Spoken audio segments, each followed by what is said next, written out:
What's up, everybody? This is Coach Drew, and welcome to the Creators Table. And of course, I have some games, some tips, and some wisdom for you today. This one will probably rattle some cages because it's a subject that is always argued, and I just want to add my 2 cents to it. So, the question is, should I niche, or when do I know to niche? Or even how do I niche? Now, you always hear this phrase, and I do believe it. Niches are in the riches. I do believe that. I do believe that.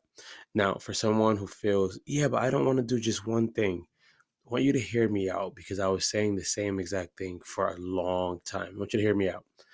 It doesn't mean that you can't do other things. It's more so that you're known for mainly solving one problem. When we think about Steve Jobs, we think about the iPhone. Could he do more things? Absolutely. Jordan, we think about basketball. Kobe, basketball, Tiger Woods, golf. You want to eventually be able to have real estate in someone's mind of a problem that you solve if you're a business. Now, here's the thing that got me, that made me think this think about this a little differently. I was talking to someone, and I was like, in my coaching, with my content coaching, I want to coach people who are ready to listen and implement. What I kept doing was finding people who had no confidence in what they were doing or even in themselves. So that coaching was turning into just literally like therapy. Nothing's wrong with therapy. I'm just not a therapist.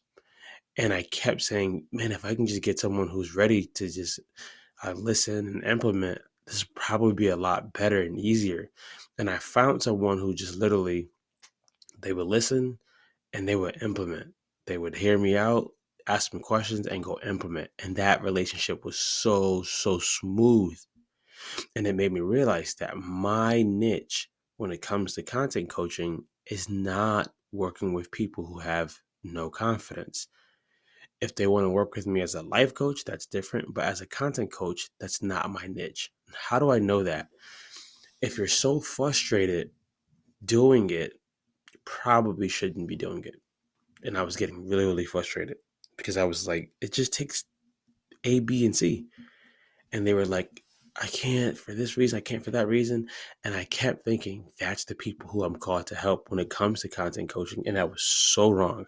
So my niche now became working with entrepreneurs, small business owners. Why? Because they already know the hassle, they already know the grind, they already know that it takes input to get output. They also know it takes more input to get a greater output. And with that being said, it started to alleviate my mind of the frustration of chasing someone to get the work, pushing them all the time, always motivating them. As Kobe would say, if I have to push to get you in the gym, you're not supposed to be on this team. But there is somebody who's called to work with people who have no confidence when it comes to content coaching. It's just not me. So niching doesn't mean that you will never be able to do other things. It doesn't mean that. It doesn't mean you can't take on other clients. It just mainly means this is where your focus is at. This is where you're known for.